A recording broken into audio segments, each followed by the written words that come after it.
ఎందుకంటే మాటలు చెప్తే మాటలే కాదు, మేము వచ్చి తెలుగుదేశం పార్టీ పుట్టింది మన రాజ్యాధికారంలో భాగస్వామి వస్తేనే వారి తాలూకు కార్యక్రమాలు వాళ్ళకి కావాల్సిన అవసరాలని వాళ్ళు ప్రభుత్వాలతో మాట్లాడుకుని నాయకత్వాలతో మాట్లాడుకుని వారి అవసరాలు తీర్చుకోవడానికి అవకాశం ఉంటుంది. వారి కార్యక్రమాలు చేయడం ఉంటుంది. ఎంతసేపు ఒకరిని ఒత్తాస పలుకొని ఒకరిని బతిమాలుకుని ఒకరికి మోచేతి కింద నీళ్ళు తాక్కుంటూ చేయవలసిన అవసరం అంటూ ఉండదు అని కోరుకుంటాడు చంద్రబాబు నాయుడు. జగన్మోహన్ రెడ్డి కోరుకుంటారు వాళ్ళ కార్యక్రమాలు వాళ్ళే చేసుకునేట్టు అవకాశాన్ని ఇవ్వాలి అని చెప్పి జగన్మోహన్ రెడ్డి కోరుకుంటారు. అది వ్యత్యాసం జగన్మోహన్ రెడ్డి గారికి చంద్రబాబు నాయుడికి ఉన్న వ్యత్యాసం. చంద్రబాబు నాయుడు కాదు, వారితో పాటు జతకట్టిన పార్టీలు కూడా తీసుకుంటే, ఆ కూటమి తీసుకుంటే 3 పార్టీలు తాలూకా ఏ విధంగా వాళ్ళకి ఇచ్చిన సీట్లలో ఏ రకంగా వాళ్ళు సామాజిక న్యాయం పాటించారో ఒకసారి ఆలోచన చేసుకోమని కోరుతాం.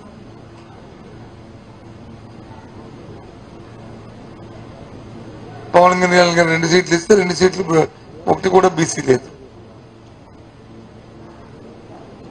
అలాగే 6 సీట్లలో భారతీయ జనతా పార్టీ పోటీ చేస్తుంటే ఒకటి వచ్చి కాన్స్టిట్యూషన్ అప్లికేషన్ ఎస్సీ తీసేస్తే ఒక ఎస్సీ తీసేస్తే మిగతా 4 సీట్లు ఎవరికి ఇచ్చారు చూస్తే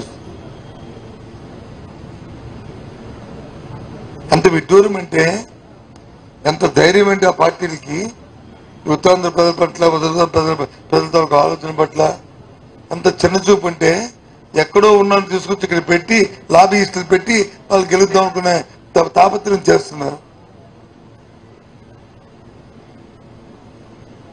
అంటే ఎవరి ఆత్మాభిమానంతో మీరు వచ్చి ఆటలాడుతున్న ఒక ఆలోచన చేయండి.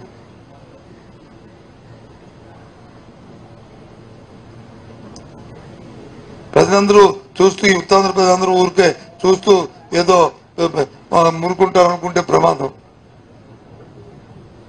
తప్పు, ఇది క్షమించిన నేరం. ప్రజాస్వామ్యంలో ఎక్కడైనా పోటీ చేయొచ్చు, నేను కాదన్నా. ఎవరైనా పోటీ చేయొచ్చు, కాదన్నా. ఓటు హక్కుంటే చాలు, పార్లమెంట్కి దేశంలో ఎక్కడున్న ఓటు ఉన్నాయి ఎక్కడి నుంచి పోటీ చేయొచ్చు, నేను కాదన్నా. ఒక స్పాన్సర్ సపోర్టర్ వాళ్ళు నామినేషన్ చేస్తే ఒక వాడిని సపోర్ట్ చేసిన వ్యక్తి ఉంటే చాలు. కానీ వాళ్ళు ఏదో నేషనల్ లీడర్ అయ్యి, లేదో ఈ స్వాతంత్ర్యంలో ఉన్న కుటుంబం అయి, ఏదో ఆ ప్రాంతాల్లో వచ్చి ఏదో ఉద్యమాలు నిర్వర్తించిన వ్యక్తులు అయితే పర్వాలే. ఏంటిది? ఎక్కడికి వెళ్తుంది వ్యవహారం? చాలా ప్రమాదకరమైన పరిస్థితులు. ప్రజలందరూ అర్థం చేసుకోవాలని కోరుతున్నాను.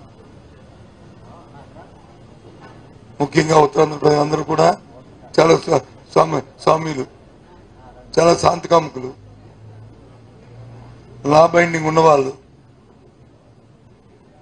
చట్టాన్ని గౌరవించేవాళ్ళు, ఆప్యాయత అనురాగాలతో ఉన్నవాళ్ళు, కుటుంబాలతో సంబంధాలు అనుబంధాలు ఉన్నవాళ్ళు. ఇలాంటి వాతావరణాన్ని పొల్యూట్ చేయడానికి ఇలాంటి లాబీయిస్టులు తీసుకొచ్చి పెడితే ఏం సమాధానం అని చెప్తాను. దాన్ని పూర్తిగా వాళ్ళు వాళ్ళ ప్రజాస్వామ్యంలో వాళ్ళు ఇష్టమైనప్పటికీ కూడా మా తల పడష్టమని చెప్తున్నాం.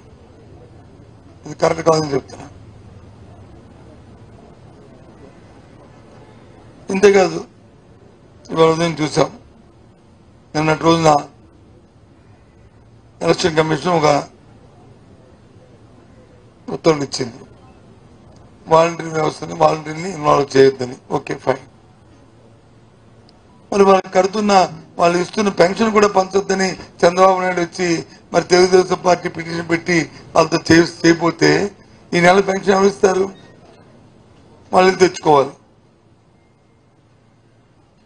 నేను రాత్రి పత్రికలు ఎక్కడ చూసా, టీవీలో డిబిటీ ద్వారా వాళ్ళకి కూడా ఇచ్చివచ్చని. Yes, ఇచ్చివచ్చు, correct కాదన్ను. కానీ ఇవ్వాలంటే మరి బ్యాంక్ అకౌంట్లు వాళ్ళ తాలూకా ఇన్ఫర్మేషన్ వాళ్ళకి కావాల్సిన అవసరాన్ని రావాలి కదా.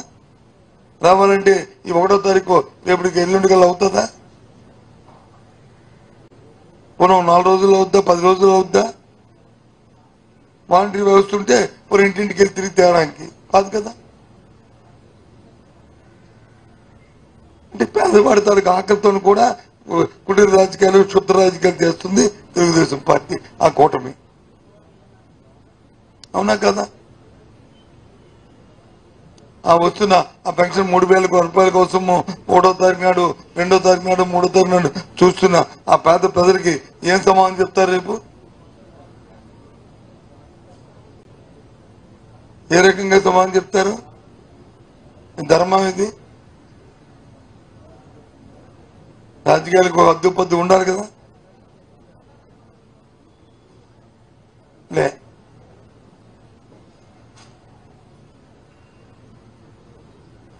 ఏది పెడుతుంది?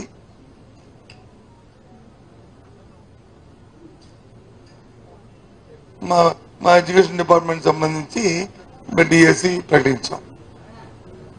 దాని మీద పిటిషన్లు, డిఎస్సి జరపడానికి వీల్లేదు.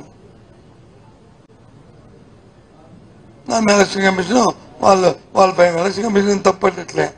వాళ్ళు ఎవరికైనా దాని దృష్టికి వస్తే దాన్ని ఆచరిస్తారు. డిఎస్సి ఎప్పటి నుంచి విద్యార్థులు కోరుతున్నారు? ఎవరు? Unemployed youth. అప్పటి నుంచి అన్ని చేసి 6,100 పోస్టుల్ని మేము ప్రకటించాం. దాన్ని కోర్టులో వచ్చి దానికి సమయం ఇవ్వాలని చెప్పింది. టెట్ ఎగ్జామ్కి, డిఎస్సి పరీక్షకి ఫైన్ అని చెప్పాం. దాన్ని డేట్ని మాడిఫై చేసాం.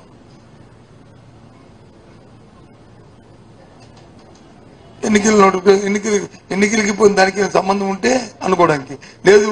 ఇవాళ ఎన్నికలు ప్రకటించిన తర్వాత మేము డిఎస్సి ప్రకటిస్తే అనుకోవడానికి కాదు కదా. దానివల్ల ప్రభుత్వానికి ఏం లబ్ధి వస్తే మరి పైపెచ్చు ఇది అంటారు.